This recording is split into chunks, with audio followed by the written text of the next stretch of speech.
What's up, everybody? Welcome back to the Basement Show. We got Red, we got Ramon, and myself, and we got some great books to talk about, like Sex, Death, Revolution, The Empty Man, Volume 2, Green Lantern, James Bond, Road to the Dead, Highway to Hell, The Outer Darkness, Marvel Knights 20th, The Death of the Inhumans, and we're going to do some Daredevil spoilers. So if you haven't seen it by now, you probably don't care that we're going to spoil it for you. So, you know, it is what it is. I'm going to pour some shots for myself and Red. Please. Would our directress like a shot? Yeah, why not? All right, there we go. Ah, peer pressure. Come on over and say hello to the crew. It's not much. I'm gonna have to twirl. Peer pressure will win it. Well, now you're showing everybody. Just wave. Yeah, you did show. Yep. Suddenly, the most popular episode of Pete's Basement. That's great. What's the booze of choice tonight? The booze of choice tonight, we are drinking Bulleit Bourbon whiskey. I'm not really a big bourbon fan, but as I said last episode, our dear... Last episode was good. Yep. Jess Massetti on Instagram, Scroll Adam for Pete's Basement, designed this New York special edition, tattoo edition of Bulleit Bourbon. So I got myself a few bottles. I was actually going to do a contest and give one to you guys.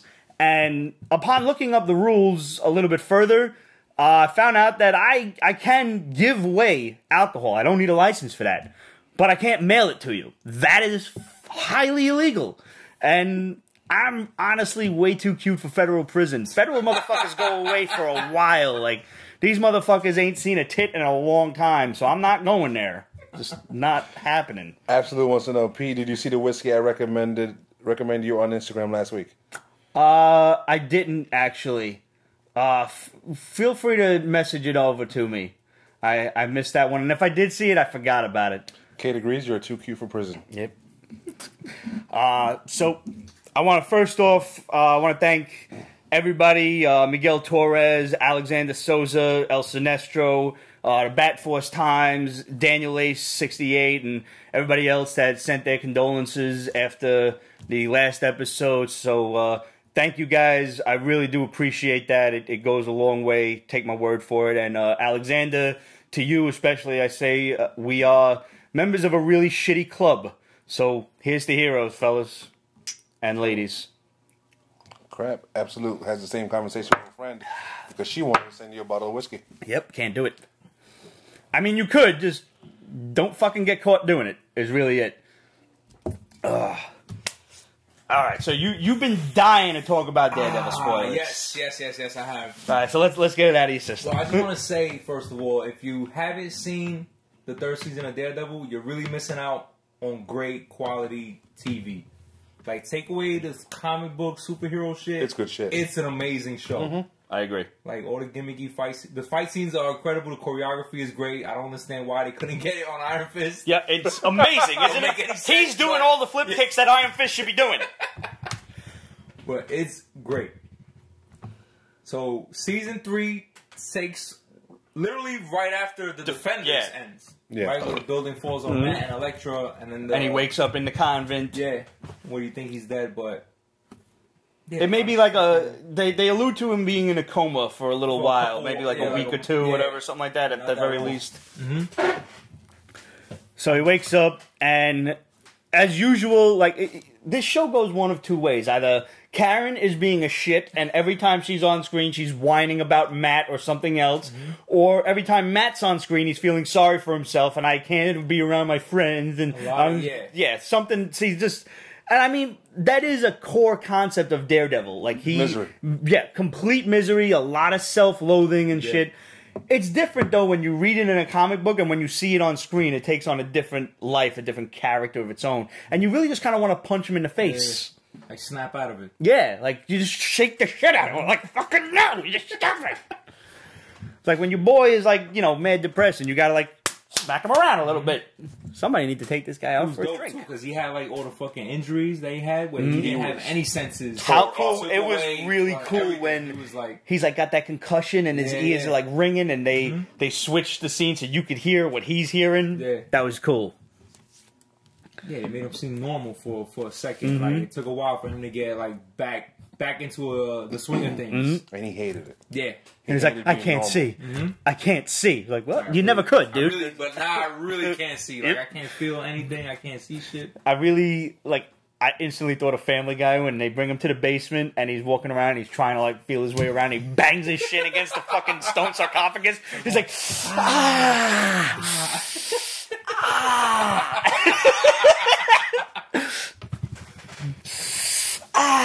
like, you know, you would do that. Looked like it hurt. You look at your shit in the wrong way and it hurts. Oh, man, like, all right, what was your favorite part now that we're talking about spoilers? Overall? Yeah. Damn, what got me... Something fucked me up. Definitely, I love the flashback sequence with Bullseye. Because when they showed him, we talked about it before a little bit. It was basically Kingpin going through his files and just basically seeing what his life was like. Yeah. They didn't do like a regular flashback cut to him being a little kid. It was like Kingpin overwatching the scenarios that he spoke about with his psychiatrist. I thought that was fucking amazing. That was definitely a standout part for me. It was a nice piece of cinematography there. It was a nice way to do the flashback. It was an original way to do a flashback. This needs to win some awards. Not even much. I agree. You gotta get some type of Emmy, something, man. Something. My favorite scene was when we find out the code name used by the FBI for Wilson Fisk. Yeah. It was Kingpin. The FBI gave him that name. Oh, that's awesome. That was a really dope scene. Like when he, you know, when the main detective walks in and he just like, the screen just kind of backs up and you see all of the people in the Kingpin's thrall. And he's like, he got all of you guys? Yeah. He's like, damn, what does Fisk have on you? And that's when he says, like, we don't say his name here. Yeah. That shit was... Which goes back to season 1, where they don't mention his name. His name at all. Yeah. I love that they tied up the shit with Karen, where she got away with murder since the first season, and they never brought it up again. I was like, damn, did she really got away with this shit? But they brought it back. They tied that up. How she basically confessed to murdering... One of them, too. Oh, yeah. She said it to the Kingpin. She wanted to get under his fucking skin. And it worked. Like, he's gonna... Like, he... Oh, man. D'Onofrio's great. Like, he's just seething in the chair. Like, I can't rip your head off, but I really want to. Like, you basically killed the only friend I've ever had in my whole life. Yeah. Again, because I'm rewatching season 1. You see that friendship. You're like... Yeah, that was his boy. Like, oh, I get it now. And you see what he did to one Russian brother when he got pissed off. What he would do to Karen. Oh, God. I mean, she ain't but this big. She's like 100 pounds soaking wet. Yeah, we did see her wet. I liked the flashback with her, like her origin story, because the way they're setting it up. Because bikini top? Besides the bikini top, which Deborah Ann Wool is ridiculous. She's been ridiculous since True Blood. But like the way they were talking about it, they had me thinking, I don't know if I'm alone in this, that she was the one who, her brother was the drug addict. Yeah. And like, oh, you killed your brother by maybe getting him into drugs or something like that, or giving him the drugs, or he followed you to a party, whatever. Did not expect the car crash and shit, but as soon as he came to pick her up, and like, you know, now she's driving and we know she's hamming, I'm like, oh, she's going to crash the car. She's going to look at him and crash the car. That shit caught me off guard. I wasn't expecting that. The whole fucking... See, because one of my boys does that shit. Like, if you're in the car with him and he's just like, oh, yeah, no, what's going on? Motherfucker, look at the road! God forbid you're in the back seat. This motherfucker's like this. Like, no, motherfucker. No! That way! That way! Wow. Yeah. I ain't mentioned no names, but you know who you are if you're fucking watching it. Shit. Bastard. Scares the shit out of me all the time. Do I know him? Yes, you do. Oh, my favorite part was in the church, where Bullseye had the Daredevil costume, looking for Karen to kill her. Him rocking that costume. That shit was sick. Cool. It was nasty, man.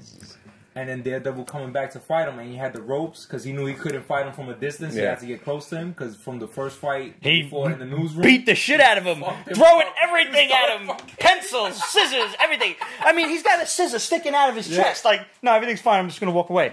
Because you might maybe want to take that out.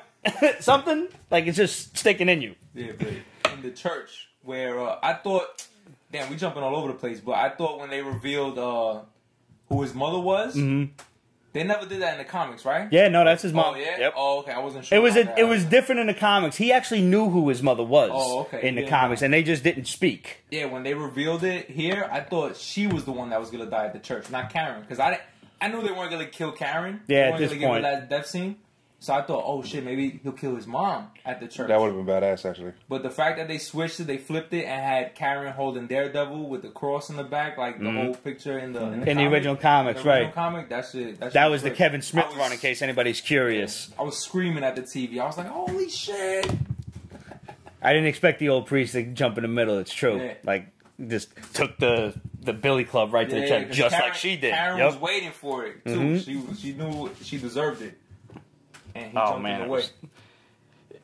I have to draw back really quick to the Karen origin episode. Like, we know that her boyfriend was a douchebag. He was selling drugs. But, I mean, sometimes you got to do what you got to do to make ends meet. And he really, like, I think he genuinely loved her. He wasn't like a dickhead drug dealer. Like, he was, you know. I think he was just happy hanging out with her. Yeah, I mean, he did come to her aid when the other asshole was like fucking trying to rob her. No, but there was also like a business partnership between the two. It was that as well. Piece of ass that also sold drugs for him. So it was like it was win-win for him. But the point I'm trying to make is, he didn't really deserve to get his house set on fire. No, I agree. And before that, he desered to get his ass kicked. The brother deserved the ass whooping. With a fucking crowbar. No. You set my house on fire, I'm going to grab whatever I can. It's an RV, though. But it's his only house. He took his sister and was like, oh, you lucky your sister's hot. Now, he implied that that's the only reason That was like the only scumbag thing he said, though. That was it. If he had like a lot of product and cash in his house, I understand the crowbar. No way. Dude, I live there. Was gonna kill him right there. Because you messing with my way to get my money back from the house lost. I mean, look at it this way. He hit him with the crowbar, but he hit him with the blunt end. No. If you set my house on fire, I'm swinging the pointy fucking end at you.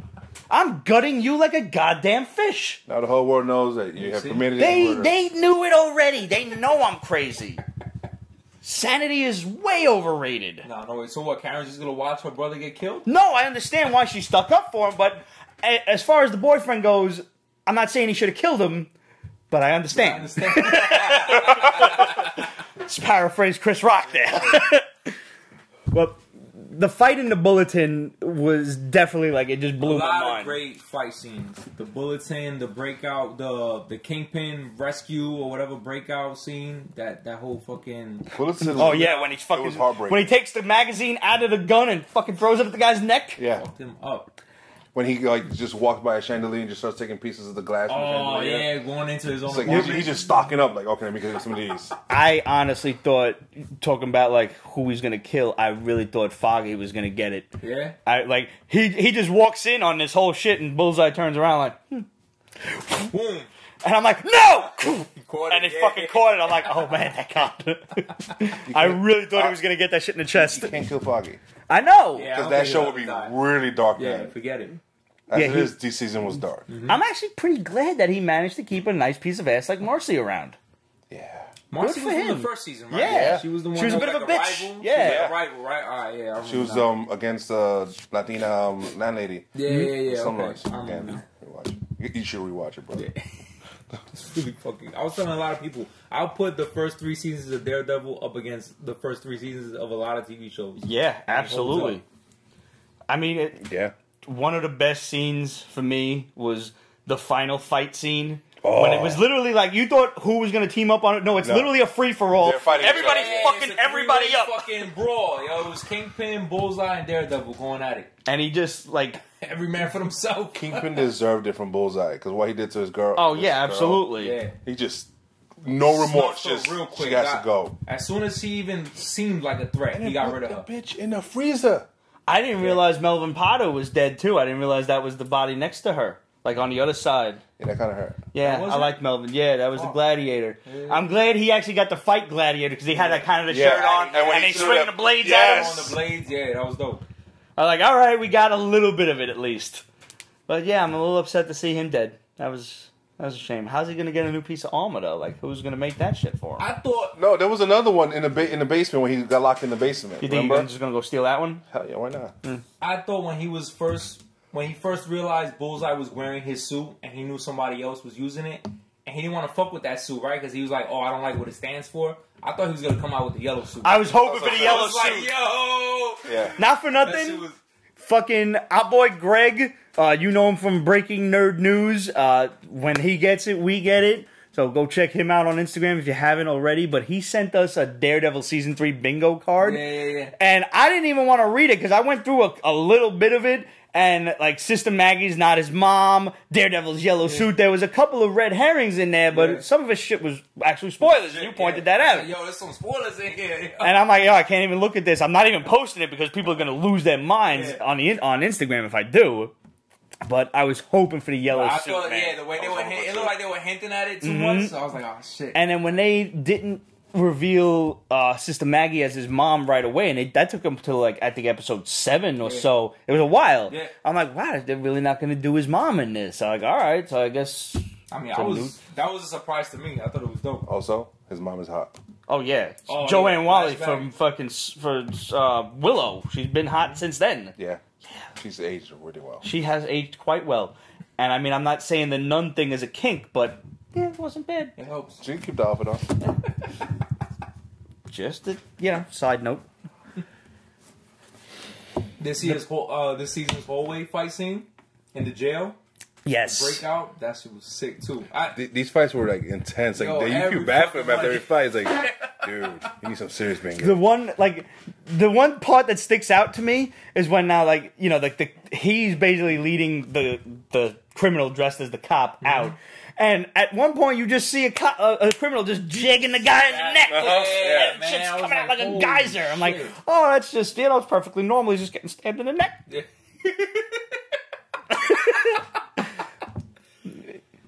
It really outdid itself. It's the best season of Daredevil. What I don't know, I really wish they would have shown the cabbie when he came out of the prison. Because was it the guy that was working for the Kingpin that jumped out of the cab, sent it into the river? Or was it the original cabbie? Because they never showed it. He hands him like $100, says, wait for me. Yeah, but once them prison alarms go on, I'm out. I'm done. Goodbye. I don't care how much money you gave me, I'm a ghost. But that was weird. The backbreaker. Bang! Against the fucking wall. And I'm like, ooh, they're going to do it. They're going to do it. They're going to do it. The adamantium spine. And I know they couldn't call it adamantium. They call it something else, right? Something with a C. When they had him opened up, I was telling my wife, I was like, yo, in the comics, he has adamantium spine. But they're not going to call it that. Yeah. Weird shit. I thought they would have went with vibranium. They should have fucking went with vibranium. I was waiting for them to say that. Cause that would have been a big loophole because vibranium is really hard to get. Really hard to get. I don't know. He could have got it on the black market. Yeah. I mean, this doesn't look like a legit hospital in the first place. That's true. You know, but he opens his eyes and they got the bullseyes in him. I'm like, oh, season 4. He's got to come back in season 4. I don't want to wait. With the costume, with the name. Yep. Because they didn't even mention his name at all. Yeah. When people are talking, before I even got to that episode, and they talk about, they say his code name, I'm thinking they're going to call him Bullseye. And they didn't at all. Like, he never even took off the Daredevil suit. No. The only time you even get close to was when he's wearing that baseball cap as a kid. Baseball hat as a kid, That was like the only hint that you got. Killed his coach. I liked there was a lot of little subtle things, like when he's throwing the ball against the wall and it's only hitting the same spot, and it's basically digging a hole in the wall. Yeah. Good shit like that makes that show. Small and I mean, there's so many, exactly, small details. And there's so many that, like, we're not even thinking of right now because we're just kind of nerding out over the whole shit. Gotta rewatch it. This is definitely one that should be rewatched twice, you know? And I like the name drops for Jessica Jones and Frank Castle, which are the only two the only two Marvel Netflix series that are coming out before year's end. Whoa. And according to a bomb from the shadow... Okay, where the hell is it? Oh, Disney shareholders were just told they're taking off all Disney content on Netflix in 2019. Now, as far as I knew, they were still going to keep Daredevil, but if they take it off, pretty much everything that would be R-rated or just not kid-friendly, let's say, you know, and I'm not telling you how to parent your kids, but I was watching Jason movies at the age of 5, and I think I turned out okay. That's all going to go to Hulu. So there's your other streaming services. Disney has a piece of Hulu. They own like a majority share now. It's like 65% or something like that. Something ridiculous. When they bought Fox, they bought a chunk of it. Yeah. So Disney Play will get all of the PG stuff. They're going to get that buddy comedy with the Falcon and the Winter Soldier, which is probably going to be a lot like Miami Vice or something like that. Or was it that other shit, Lethal Weapon, with what is clearly Damon Wayans' clone and not his son. Because he looks way too much like it. Yo! Kate wants us to know about the details in Disney streaming service that dropped today. Oh. We do not know, Kate. Yeah. Let us know. I didn't hear. Yeah, shoot us a quick message on that one. Not familiar. I'm almost afraid to know. I know. I mean, hopefully, all I need is for it to be available on PS4. Because at this point, Disney streaming is still not. Everywhere. They're going to have it on phones, your TV. Disney streaming is not, or DC? DC, that's what. DC. Did I say Disney? Yeah. I'm sorry. Yeah, Disney streaming has to be everywhere. DC streaming is just stupid. What other bombs we got? Let's go through those. We know also that thanks to the success of Venom, unfortunately, Sony selling any Spider-Man rights back to Disney is now off the table. And as many failures as Venom will possibly give them, see, this is just it. Venom made a lot of money because mad people were curious. I've been saying this shit for like a year. But the general consensus is it was bad. It's a bad movie. So now you're going to make a sequel to a bad movie. Like Suicide Squad. Yeah. They're going to make a sequel. It made a lot of money because everybody wanted to see it. They were curious, but it sucked. But the fucking suits don't see that. All they see are numbers, and they don't give a shit about you. All they care about are the bottom dollars. So fans, I'm imploring you, stop it. Stop it. Don't go see the shit. Don't go opening weekend. Illegally download things. Not that I'm advocating illegally downloading stuff and stealing from the man and the conglomerate markets or anything. I would never tell you to do that, but do it. That'll be the only way I watch it when it's on HBO. Yeah. I'm not Fucking hell. All right, All right, what else we got? Animal Man is in development for DC Universe streaming service. All right, that could be fucking awesome, especially next to Swamp Thing. Much of it will be based on Grant Morrison's classic run. Oh man, could you imagine if they do the red and the green and the rot? No, that'd be nice. From what was it? Was it New 52 that gave us Yeah, that? that wasn't Morrison. No, but it was awesome. You know how I feel about Morrison, but Oh, we're gonna talk about. oh, we're gonna talk about that. Next up is Merge. That is the endgame for Berlanti CW DC shows. So have them all take place on the same Earth. It's about damn time. We're supposed to do this a year and a half ago. What happens to the multiverse is still there, but only Psycho Pirate remembers. Psycho Pirate? Yeah. I don't know who Psycho Pirate is. I don't think He's only important because of the multiverse crap. Because for some reason, like a fake New 52 for the TV show? I think so. Something. they're doing like a Crisis on Infinite Earths. We've been talking about them planning Crisis for like 2 or 3 years now. Yeah, I remember. Oh, here's a fun one. The Vision and Scarlet Witch's kids are headed to the MCU. No. How? No. Well, that's how you do the Young Avengers. No. Nah. Unacceptable. As Tom Hanks would say in The Terminal, unacceptable. I love that movie. So good. She's hot too. Who's the girl in that? Catherine Zeta-Jones. Is it? I don't remember. I honestly just remember Tom Hanks. Because he's awesome. Last bomb. Okay. In one version of the AV4 script, Avengers 4, Captain America will pick up Mjolnir, defeating Thanos in the process, but also killing himself. The movie ends with his dance with Wait, what are you talking about? You talking about you spoiling Avengers 4? This is remember there's No, like this is, 7 in scripts one for this end. movie. Fuck, I don't want to hear this shit. I mean, at this point, Cap better pick up Mjolnir. It has to happen. Fucking get one nice fucking fling. Like I want him to throwing the see shield, just him fucking launching the hammer one time. I want to see a vision of Cap, much like Superman was in a JLA Avengers crossover, holding the hammer, holding the shield, all war torn and beaten up, and like, let's go. And he's the only one left I standing. saw somebody put kind of like as a kid where he would still keep on getting up from Bulleit. Yeah, Yep. I can do this all day. Yeah, that's what I want to saying see. the Russo brothers has a runtime for Avengers 4 Like at 3 hours. Yeah. I'm cool with that. I said leave it. And don't Hopefully edit it. don't Don't edit leave it all You in. know it's a 5 hour. You know they got 5 hours worth of footage. That story they could sell. I'll dehydrate myself before going to the theater. Oh my god! Just I ain't peeing. I ain't peeing. I ain't peeing. Wear a catheter Don't if die you got for it. some shit, Oh, yo. shit, I'm Yep. bringing a bottle with me or something, yo. I'll pee in the fucking theater. Fuck that. Did you get the DVD? The Blu-ray for Infinity War? I got the digital. Now we knew for a fact that there was like 40 plus minutes of this shit cut from the final movie, and the deleted scenes were garbage. Yeah. They was like they didn't give us weren't even. nothing. They were unfinished CGI. Are you fucking kidding They me? didn't give us nothing. That was bullshit. You know If what- I had the Russo brothers in front of me for that, I would have kicked them in the dicks. All right, no, I understand why they didn't. I would have finish done one of them like double jump kick fucking like taekwondo shit where I kicked them both dicks at the same time. That's expensive.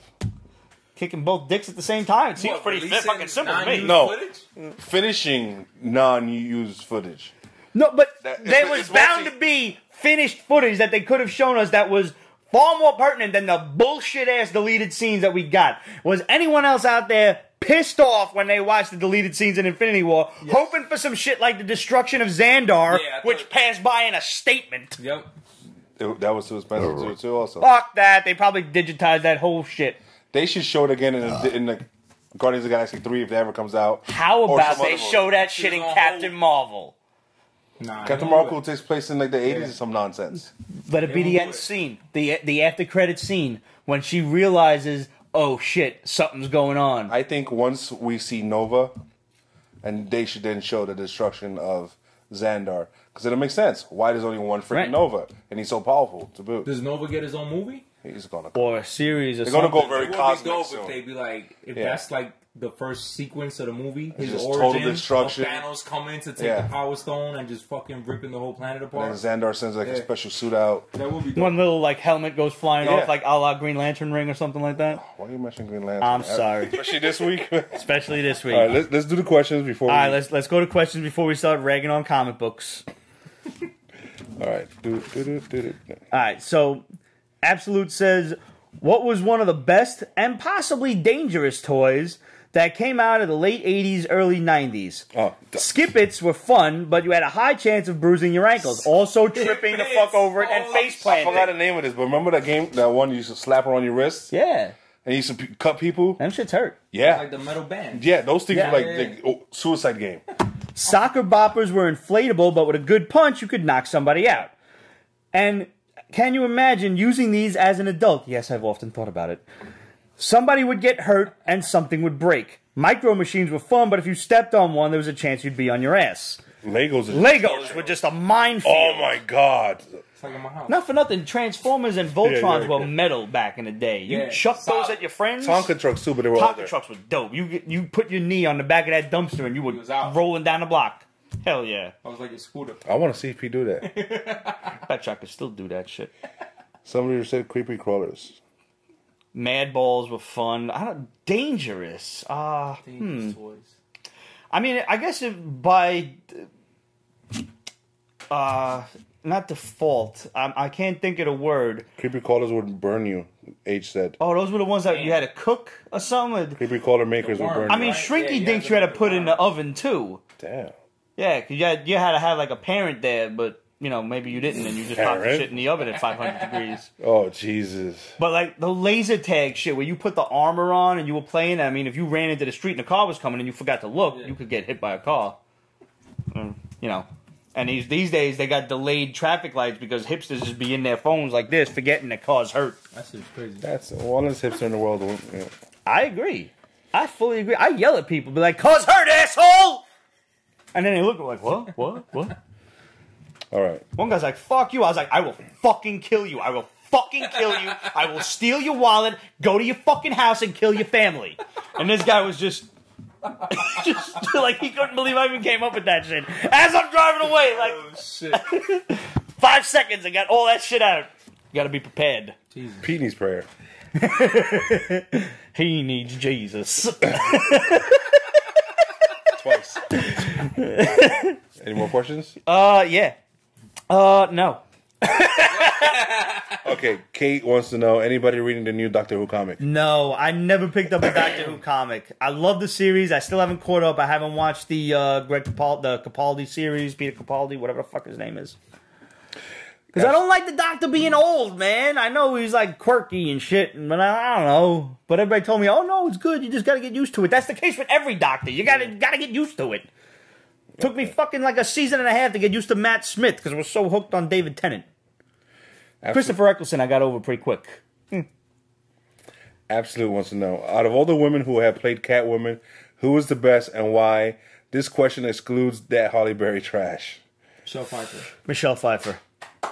I agree. Sorry. Michelle Pfeiffer. I just watched Ant-Man and the Wasp yesterday again, and God, she's still beautiful. I mean, I had his off to Lee Merriweather, Eartha Kitt, and Julie Newmar. They filled out those costumes wonderfully. And they've aged Maybe quite not well. Kitt, I mean, let's examine the fact that they're like 75 each, average. Yeah.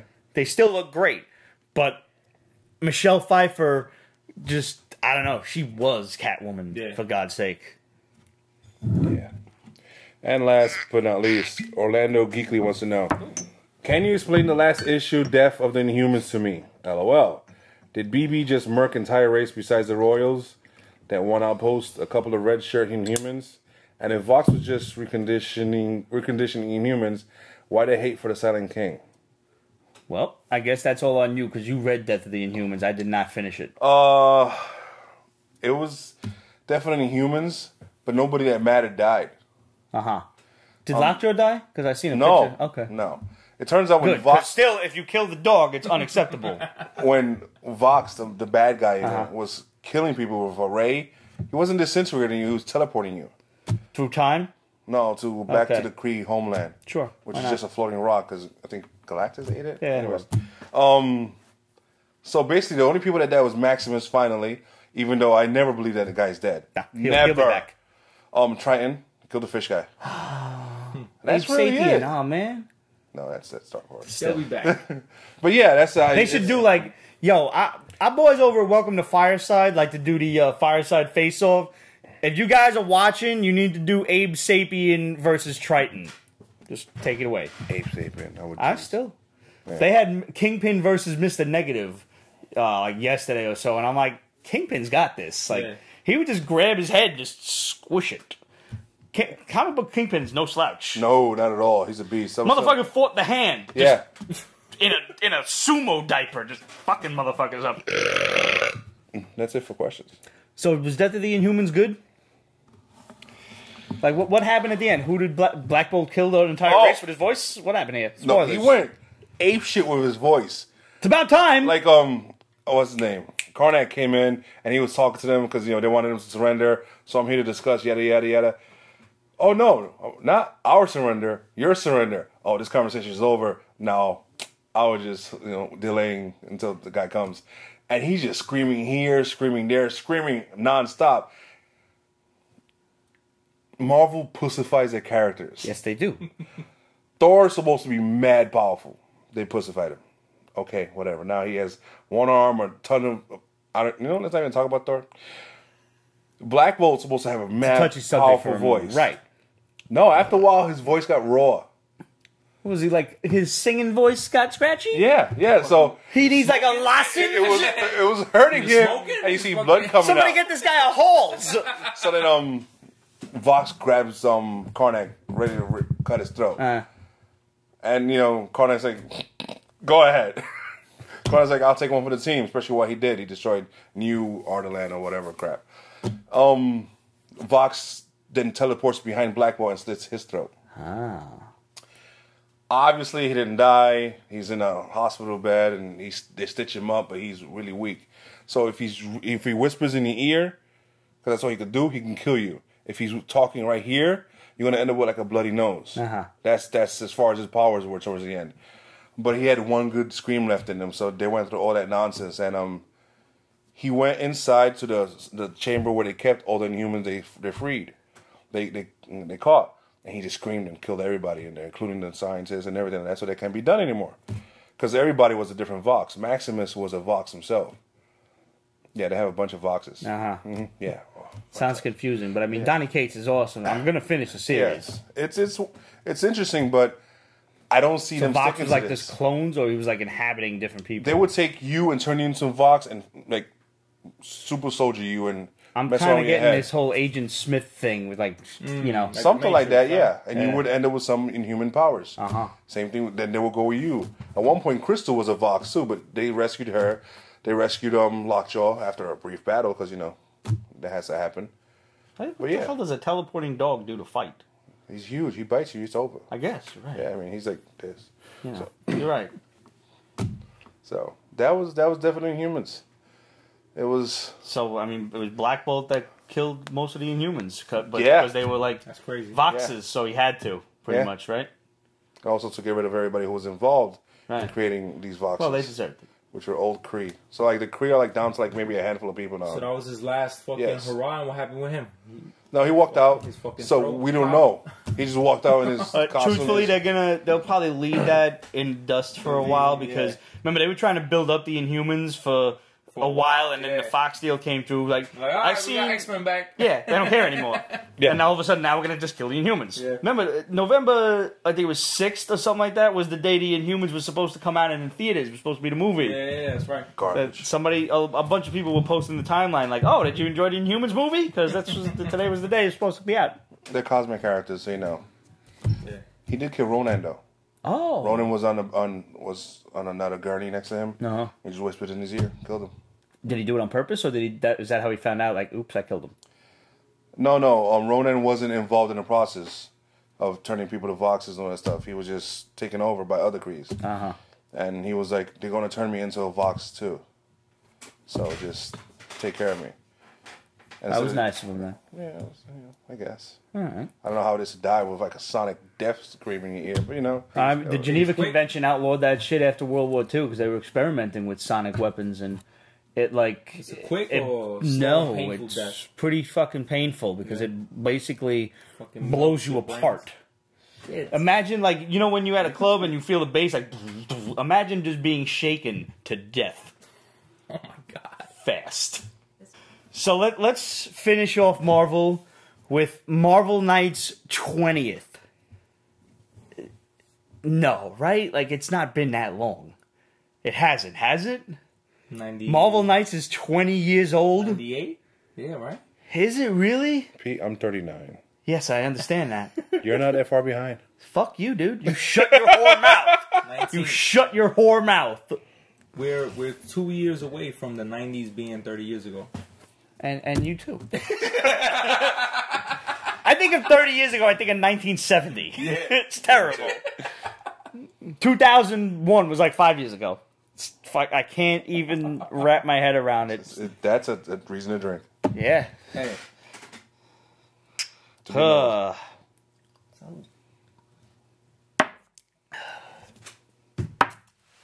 Jimmy Croce said if I could catch time in a bottle. So Marvel Knights turns 20. Matt Murdock wakes up with no recollection of who he is, What? where he is. He's at Karen Page's grave. I found this extra. Like, Marvel Knights was gritty. Dark. That and was like dark. the first one to go dark. This is like, what? Yeah, no, this is like. And in the end, So basically, all of these heroes, everybody has amnesia. They don't know who they are. The Punisher, as a cop, Pardon me. The Marvel Knights were originally, it was Punisher, Moon Knight. Moon Knight, Daredevil, and who else? There was one Nick more, right? Fury, guest starred in a couple. It was those three mainly. Mainly those. Yeah. Right? That's what I remember. All right. And like, The storylines, but I remember it was supposed to be the grittier tier. Mhm. It Yeah. was only supposed to be like a short. they were run. like little miniseries, yeah. And they ended up gaining momentum, and they kept. And it going became for like while. a label for the Yeah, main yeah. titles. Okay, all right. Luke Cage. Thank you, Age. Thank you. So Alright. Punisher tries to wake Daredevil up, like, no, you're Daredevil. He's like, what? Who's Daredevil? And he like rips his shirt. It was like, you're Daredevil. He's like, what is this? What's going on? I remember everything. But he don't remember the Punisher yet, so he beats him up and runs away. Just, once again, Matt, with the self-loathing nonsense. Who am I? Yeah. So now we've got Bruce Banner, who apparently the Hulk leaves love notes when he at night because we're still doing the whole transforming into the Hulk at night thing. And so I guess this is happening now. Like this is modern age Marvel. This isn't like a side story or anything else. This is happening Or now. it could be happening now, veering off Right. from Marvel because the multiverse. When will then be now? Don't start. So, like, Bullseye, with the Colin Farrell fucking tattoo still, that's gotta stop. Is like, okay, boss, I'm with Murdoch now. Like, I'm following him. You want me to kill him? Because I think that's what I do. Like, is that what I do? And he's like, no, don't kill him. Just, you did good. Come back home. And now the Kingpin's talking to him, and Bullseye's like, all right, why did you have me follow Matt Murdock? And the Kingpin's like, honestly, I don't even know who Matt Murdock is. So everybody, nobody knows nothing except one guy. Spoiler alert! At the end, Kingpin turns around and is like, "Oh, Master, I didn't know you were coming. Nobody knows anything, but should we just like re-zap him or whatever with the machine?" And turn around, and there's a big splash page of Doctor Doom. Like, don't worry. Crossbones was there, and somebody else was there. Yeah, forget who else. Yeah, it's like, why is Doom?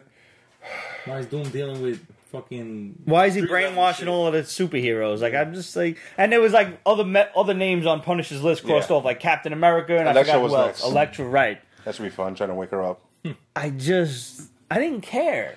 I didn't give a rat's ass. I'm like, I wanted to like this. I wanted to like it as well. Yeah, just nah. There were other good books out this week to like instead. Did you have a book of the week? Oh, Out of Darkness was my book of the week. You forgot to phrase it in the form of a question. I'm sorry. We'll have to deduct points. I enjoyed Out of Darkness too, actually. So this is the twist of it. Yeah, like, did you get a chance to look at this? Okay, so it's sci fantasy. Yeah, that's the best way to describe it. And I once again I read the afterword, which is pretty much what I do if I like a book. You're better than me because I always fucking skip that shit. I never read that. If I really like some shit, I want to know what was going through the author's mind. And basically, he just wanted it. He loves like sci-fi and stuff, like outer space shit, like Star Wars and Star Trek and Deep Space, Battlestar Galactica, and all of these like outer space serials. But he also likes horror shit, like Event Horizon and Aliens and things like that. So he wanted to bring them all together. So you've got this discredited, captain of like a Captain Kirk kind of guy, but he's way cooler than Kirk. Yeah, and he's being hired again now to run a very dangerous mission into the depths of space called the Outer Dark by this guy who used to work for this Admiral guy who actually looks surprisingly like Admiral Nemo from League of Extraordinary Gentlemen. Yeah, okay, looks exactly fucking like the dude from the movie. Yeah. So I was kind of waiting for the name of the ship but they called it the Karen, which I really liked. Karen is the embodiment of death that ferries the souls across the river Styx. So that was really cool.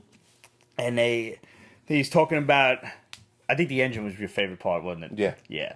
So he's talking about like the Hell engine or whatever, and I guess just Hell engine this and Hell engine that, and he's like, I want to go talk to it. And I'm like, what? You're gonna talk to it? It was like, yeah. Well, we're not using Hell engines anymore. We're using God engines. And he's like, what? Jeez. So basically, he goes in the engine room, and under the glass is this ancient Sumerian god of death that's just like kind of trapped in there. And he's like, I'm in charge. I'm your god. You do what I say. And he goes out there and whips out his dick and let him know I'm the man. Yeah. Not literally, but he's just talking to this demon, the god. Got that fucking big dick energy. Just this is my shit. You listen to me. That's it. And he's like, you understand? Yes, human. Just feed me. He's like, and basically they just bring in some prisoners and they feed them to sacrifice it to the god. And I guess the god uses his energy to propel the ship. Sci fantasy. It's just whacked out. It's I was bored a little bit until then. Yeah, because a lot of talky stuff. There's stuff that we don't know about because he's trying to go to this extra quadrant that's like dark. You don't go there. I mean, okay. And they got to deal with there's a particular sector that they were flying in the beginning of the book that is inhabited by these spirits or whatever, and the spirits are possessing people on the ship. But they're like creature spirits. They're not like people spirits. They're like monsters. Yeah. And they're fucking like demons and shit possessing these people. And they've got engineers who are priests. They've got exorcists just in case this shit happens, because I guess that's a thing. That's a common occurrence apparently. You go into space and get possessed. Yeah. Instead of mechanics, we got fucking exorcists. So yeah, they're going through some part of space where everybody gets possessed, and he's like, we got to dump the cargo and get out of here. So the captain of that ship, I guess the guy whose cargo it was like, no, you're not doing it. He's like, yeah, we're doing it. And he did it, and now he's being court-martialed. So the admiral's like, I'll get you out of this, but, you gotta come back to work for me. So that's where we are now. Like, they're going into the outer dark, but there's another reason that he wants to go there, which is, like, first he's arguing with his first mate, and he's like, you want to bring her back, don't you? And it's always women with us, right? Always that goddamn woman. It's the source of all of our problems. We'll never learn, though. No. No. So, yeah, I wish it was, like... I wanted a little bit more, like, a darker kind of art for this. Yeah, okay. But, like, picture something from, like, the John Carpenter artwork. Remember? Oh, okay, yeah. From, Vortex or something like that. King, yeah. Yeah. But I like the story a lot. The artwork is very cartoony, and it's brightly colored. So I'm like, all right, I'll bite. I like the story a lot, and I'm going to go with it. And see where it's running off to.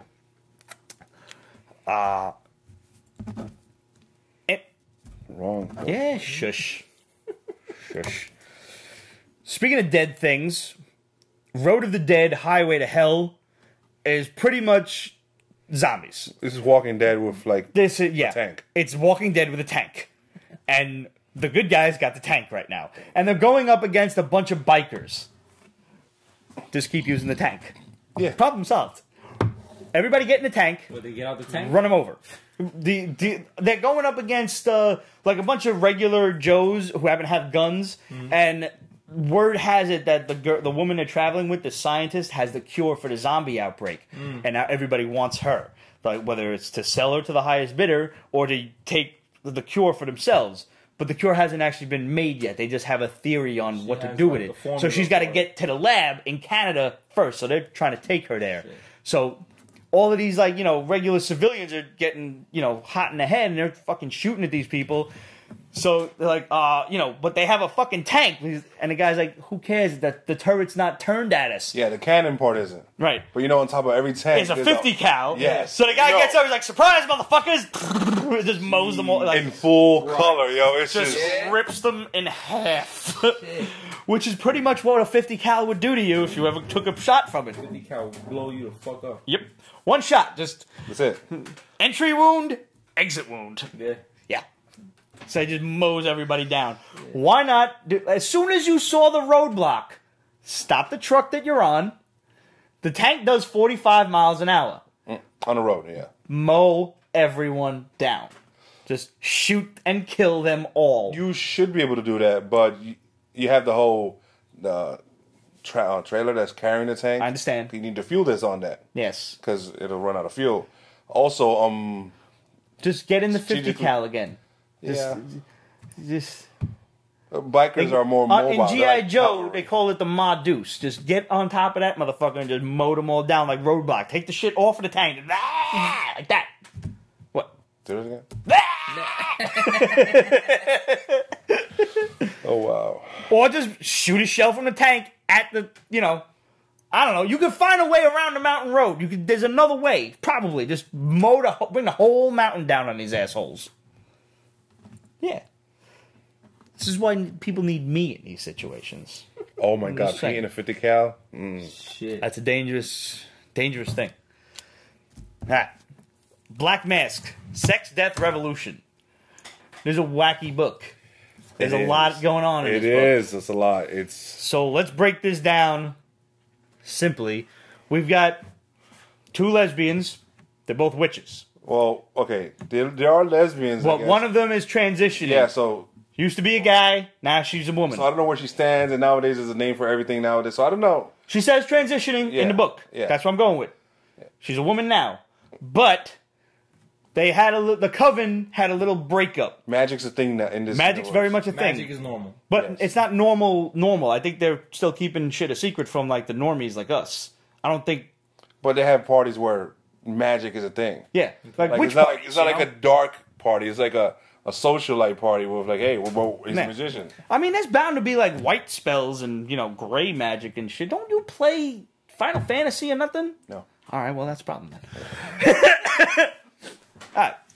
So, they're having like witch parties and witch gatherings, and their coven broke up because of a little spat between our main character and this other witch. But we don't know what that spat was about. But as the book progresses, more and more people are kind of remembering the situation Differently, worse. yeah. And they're like, well, you know, you were kind of a bitch about the whole thing. And she's like, no, it was all Annie's fault. And she's like, that's how you remember it? Really?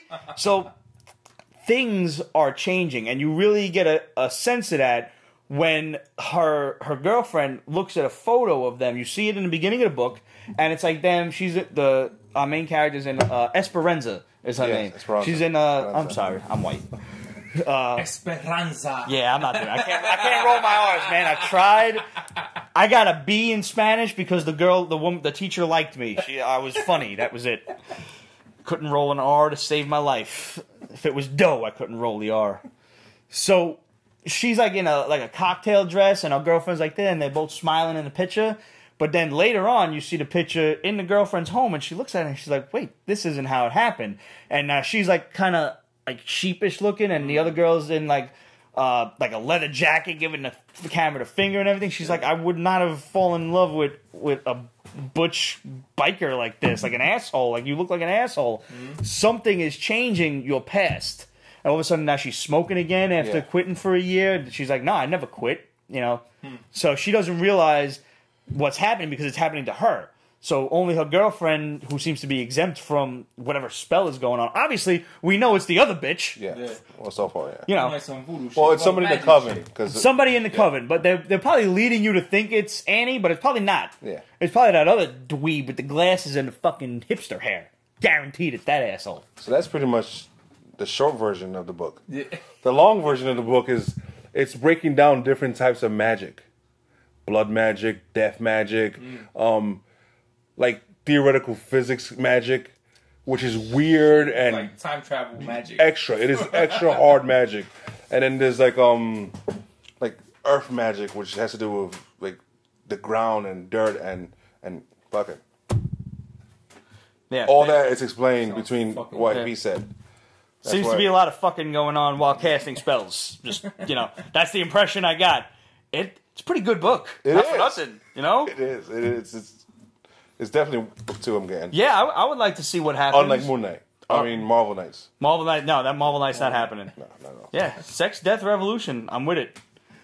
Let's go on the horror theme, magic, monsters, stuff like that. The Empty Man from Boom. This is volume 2 from way back in like 2015. Yeah, it's 14 actually. Yeah. Was it 14? Yeah. Wow.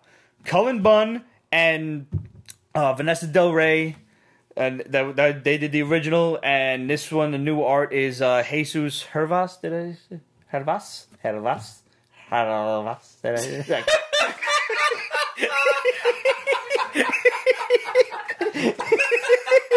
I tried.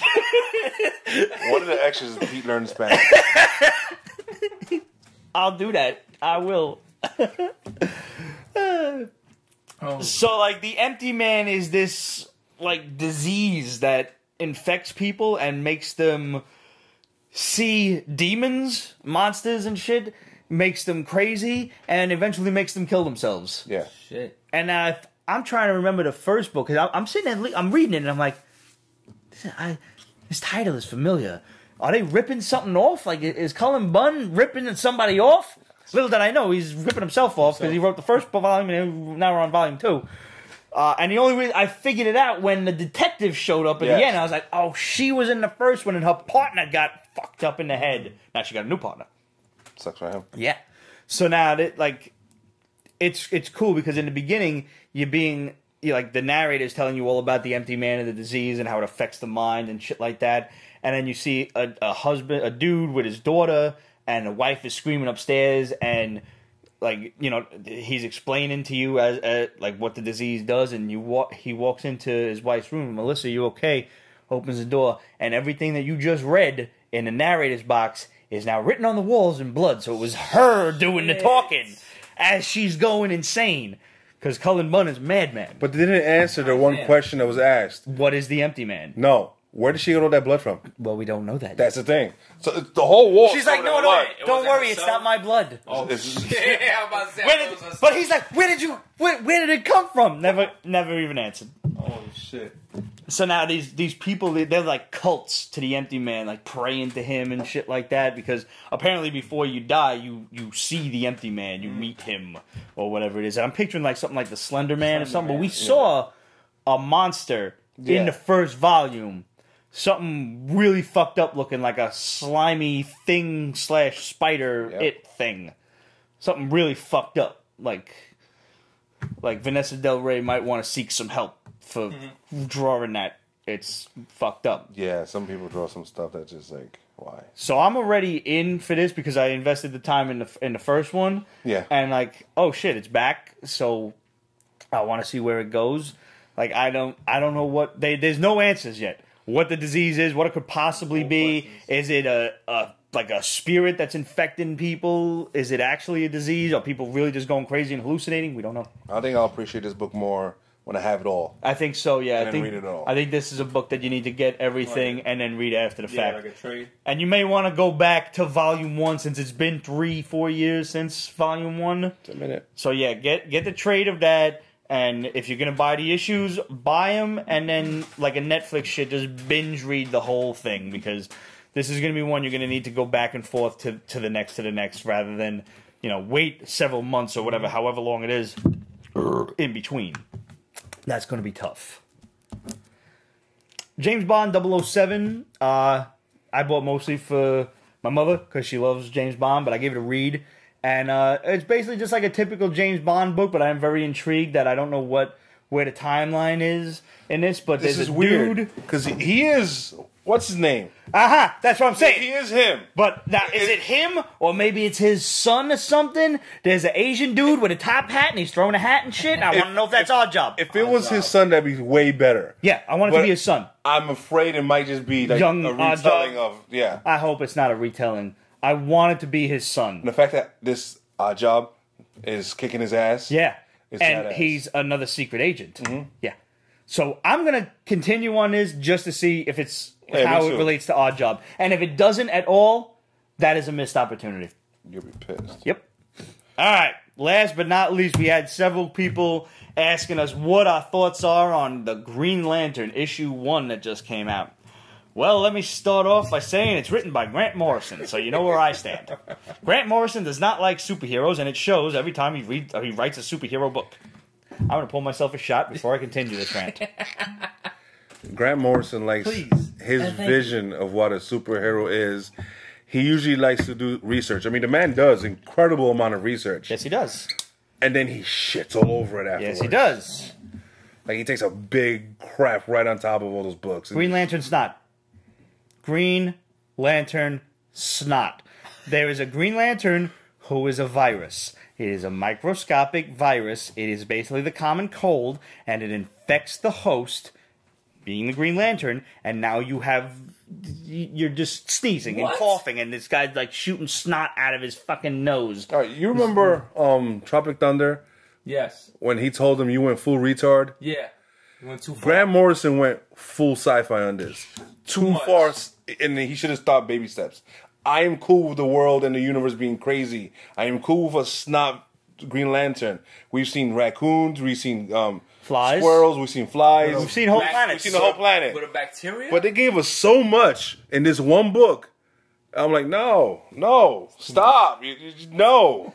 Talk about farts and everything and shit like that. No, like Green Lantern yeah. farts? Yeah. I think one of the guys was talking about farts, and I'm like, really? Fuck Come outta here. on. I'm done. That sounds like a I'm joke. done with Green Lanterns. All of them. Yeah. Just Justice League. Batman. I'm done with Nightwing because, he's not his Rick. Yeah, it's just Rick Grayson because Rick you can't. Grayson? No dicks allowed. For no reason. Yeah, there's nothing. He said, nah, you got shot in the head, so we're changing your name. Yep. Yeah. I haven't even kept up with what's going on with Green Lantern. I don't know if this book is jump on friendly or not. I read it. It seems jump on friendly. If this is a book you friendly want to jump on. He was on Earth punished again for some reason. I don't know why. Who are the Guardians now? Guardians are creepy. Where's little Gandalf or whatever his name was? What's his name? I forgot his name. I can't remember his name. Ganthat, so Ganthy. What the fuck is his name? I can't. Somebody tell us his name. I'm not looking that up because it is Ganthet. It is okay. All right, I was right in there. Thank you, awkward person. Thank you. I don't even know if he's like Sinestro killed him. Like, where's Sinestro? Oh, I'm surprised I didn't throw Sinestro in there. Yeah. Because I think he's like, no, I'm not going to do it. My vision is crazy, kooky aliens and grossness and shit. He's like, no, I just want to sit here and be bold and fucking write stupid shit because it'll piss you off. Because he's British, you know, or he's like Scottish or something like that. I don't know what the fuck he's across the pond. That's all that matters. Yeah. So to answer your question, no, I didn't like it. No, I didn't like it. I wanted to like it. I really did. And I opened it up thinking it was going to be like a Jeff Johns redo of the Green Lantern, and it is like the exact opposite of that. It is a Morrison redo of the Why is it starting out as a number one? Because they could do that. Because Morrison abandoned it. Hal hasn't had his own book in a while. It was Hal Jordan and the Green Lantern Corps. Yeah, I remember. You know, so it was, you know, he was like leading them, and I'm not. Yeah. I'm like 30 issues behind on that. I've been getting them, but I have no fucking clue. Now, if this was the Green Lantern Corps or no Hal Jordan, just nonstop alien stuff, this would be easy to swallow. Yeah. But no, you threw in this horrible human. I'm not a fan of Hal Jordan. Yeah, you never were. He's a cocky bastard that they just force him down our throats. When the whole ring sagas started, why does bastard had to rock every ring? What are you talking about? When Emerald Twilight, back in the day when he first became Parallax? No, all the different colored rings. Oh. As soon as every ring saga started, he had to wear the rings. They're just shoving it down our throats that he is such a badass. Write him as a badass. Don't just... Yeah. Oh, it was like... He's kind of how I feel about Black Panther. They just did too much and they just stopped. Create a good character. Run with it. No. You know, you're right. If this was Grant Morrison, being as wacky as he is, on a book with just wacky Green Lanterns, forget Hal Jordan, forget John Stewart, forget, what's his name, Kyle Rayner and Guy Gardner. Forget all of the fucking humans. Muslim girl and the Muslim guy and the Latina, too. Yeah, I don't even know their names. There's too many on Earth, too. Yeah. It's like, I understand. Everything revolves around Earth. Yeah. Damn, stop. This would have been a good book without the human element. You're absolutely right. Yeah, it was just like a because Morrison, Morrison has that, like, credit where it's due. When he writes non-mainstream superhero shit, I actually really like it. The only time I hate his guts is when he writes a mainstream character. I haven't read his Justice League stuff, and I heard that's great. Back in the day, the JLA stuff, yeah, it is dope. That was, like, my first experience with him. When it was him... When they redid the JLA, and that was even like Superman was just about to get his electric powers, and the Hawkman was Zuriel, a fucking fallen angel and shit. That was when they introduced the White Martians. That was a good run. He says, somebody wrote, I wish they did more with the White Martian Green Lantern. Yeah. It's like he did All-Star Superman, which is critically acclaimed. I think it's okay. I think that's way overhyped. Yep, I agree. And Superman with cancer because of the solar rays? Come on. What's his name? Frank, whatever. The artist who he's Frank Quigley. Can't stand his art. I hate his fucking art. It's like, stop drawing. Yeah. Stop drawing. The Romitas, there's a few people I would throw into a room and just lock it up. I wouldn't say John Romita Sr. on that, but... I would.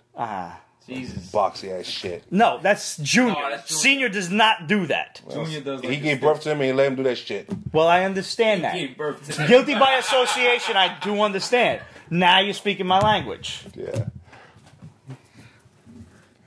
Birthright is my favorite Superman story. I don't even remember. I don't know that one. I probably do. I just don't remember. So much crap going on. You literally crap. Like Morrison wrote that Indian story with Avatar X or whatever it was. Oh, like yeah. The Indian god superhero. That shit was awesome. Yeah. It was like a double-sized book. It was like 3 issues or something like that. And it was about this like Hindu guy who gets like, you know, superpowers of a god. It was like just whacked out shit that he probably did another exorbitant amount of research on, and it was probably a real god and all this kind of stuff because that's what he does. And credit to him for that. But Like, that is your forte. Run with that. Stop doing mainstream shit. And when people try to give you mainstream shit, just turn around and say, no. Because you're British and you can do that. Pinky's out, fucker. I think he's British or he's Scottish. I don't care which. They're attached. It doesn't fucking matter. Salud.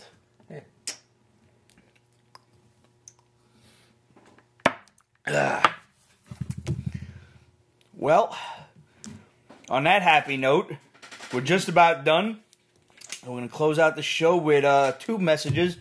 First off, our homegirl Lee's Art has a raffle going on where you can win several of her painted glasses, right? 3 of them going on. Yeah, there are 3 raffles going on. They're all over her Instagram, so make sure you go on LEEZ_art on Instagram. The raffles are going to end November 18th. Yeah, so all make you sure gotta you do get is in. repost and tag her with the hashtag Lee'sArt and raffle 500.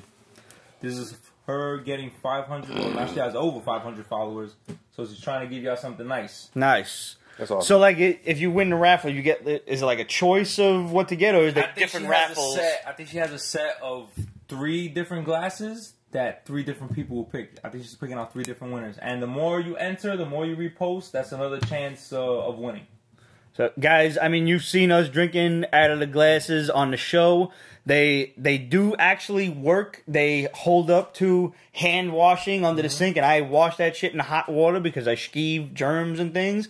Don't put it in the dishwasher or anything, but you can wash that shit by hand with a sponge and everything. Don't sit there with a Brillo pad and do that. That's not good. But a regular sponge, not abrasive, hot water, soap, you're good. The paint will not come off. Trust me, I have used these things dozens upon dozens of times. Not that I'm an alcoholic, but I'm telling you they work. This is a contest you will want to enter. We can't anymore because now we're friends, so that's like illegal and stuff. Yeah, until now, because the drawing is November 18th at 8 p.m. She's probably going to do it from her IG Live. So go and screenshot it, do whatever you got to do, enter the contest, and good luck to all of you. Also, we've got some new PB shirts heading up on the site. Now, September was Ovarian Cancer Awareness Month, but since PB wasn't on in September for reasons that I explained last week, still I want to fulfill my promise to OCRFA. We have Pete's Basement Supports Ovarian Health Awareness t-shirts up there right now. We've already sold 10 of them, so I'm sure your mom or your sister or your grandma or your aunt or even you would want to wear one. And all of the proceeds from the sales of the shirt go toward the charity. We don't keep none of that. So at the end of the month, we will be sending them a nice hearty check, and we want it to be a big check. So make sure you go on represent.com/store/Pete's Basement and buy yourself a shirt. We've also got the regular Pete's Basement t-shirt. We've still got the summer colors up, all of the bright neon colors and stuff. We've got the PB tank top up there. We've got the Pete's Basement Supports Project Harmony NYC, based out of Harlem, and they basically take all the empty lots seen around the city, and when you're walking past and there's suddenly a park out of nowhere, that's Project Harmony doing that. So we're supporting that, and we're also supporting our veterans, and the Pete's Basement supports our veterans t-shirt, and 100% of the proceeds of that go toward Mobility for Heroes, which is buying wheelchairs and other accessories for veterans who are injured, who, you know, help them walk. Veterans Day this weekend, too. And Veterans Day is this weekend, as a matter of fact. So now would be the perfect time to go and pick up a t-shirt for that veteran in your lives, because I'm sure we all know one. At least one. Maybe you don't even know one and you don't know you know one. That usually happens too. So, thank you to everybody who has supported us. Thank you to everybody who's written in. And of course, we do want to hear from you guys. What are you reading? What are you collecting? What'd you just buy? All sorts of stuff like that. Hit us up, questions@Pete'sBasement.com, Facebook.com/Pete's Basement, Instagram, Twitter, etc. @Pete's Basement. And by the way, I think I really have a severe problem with Funko Pops. I got the Mega Man Gyro Attack. I got my Akuma one. And I am a huge fan of Lilo and Stitch. I got a Stitch flying the red escape pod. And from the box lunch special.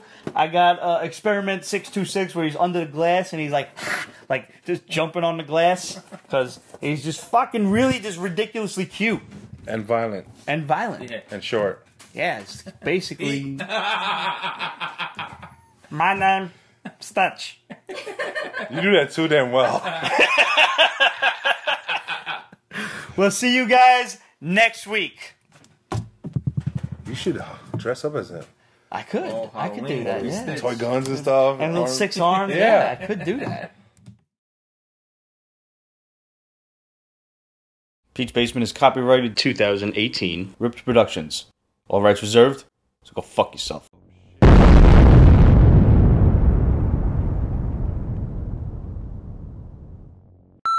I don't remember the book. Take a list. Sometime today. And get hit. How about that? Let me help you out there. You swore I'm the one drinking, but not.